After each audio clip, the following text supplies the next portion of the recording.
Nebolo to úplne jednoduché, pretože nie som úplne zvyknutá plávať 50 stovku, na druhý deň ďalšiu stovku. Všetko vlastne naplno, lebo na takýchto podujatiach sa nedá nič vypúšťať, takže dala som do toho všetko a myslím si, že to vyšlo dobre.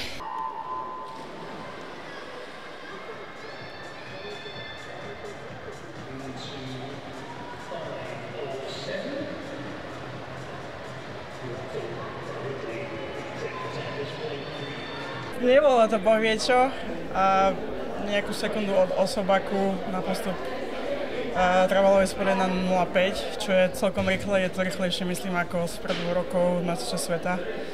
A na to, že je olympijský rok a že niektorí poväčšina si myslia, že tu tá obsadenosť nebude až taká veľká, tak ľudia stále plávajú rýchlo.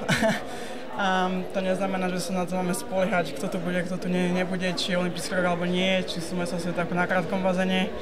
Plávanie ide dosť dopredu. Môj čas, alebo teda osobný rekord by stačil na postup, ale to by muselo byť asi bez chýb. Určite tam boli nejaké chyby. Ja si väčšinou nepamätám ten pretek. Maximálne ten štart, čo bol celkom v pohode. Ale musím si pozrieť to video a nejak si to prejsť. Mojím zvykom býva, že moju prvú disciplínu trošku pokazím. Aj s tým spôsobom ma to naštartuje do ďalších disciplín, tak myslím si, že to bude aj teraz tak.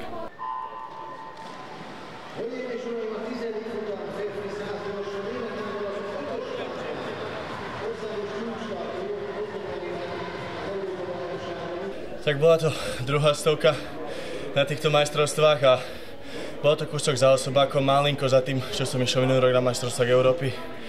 Celkovo s tým, ako som spal 3 hodiny, posunnosť beriem ako úspech.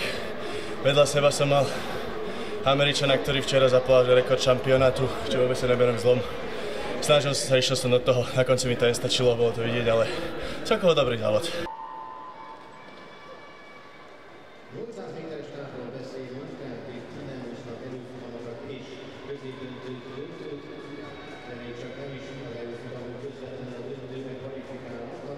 Ja som veľmi spokojná, druhý štart, druhý Osobák, popravde nevedela som úplne, čo mám očakávať, pretože na krátkom bazéne som to veľmi dlho neplávala, takúto dlhú disciplínu, ale za mňa určite spokojnosť, že každý Osobák sa počíta. Vždy ráno treba dať do toho všetko a počkať na to, čo sa bude deť po obede, ale tak ten svet je ďaleko, takže musíme sa na to pozerať, takže v podstate musíme makať viacej.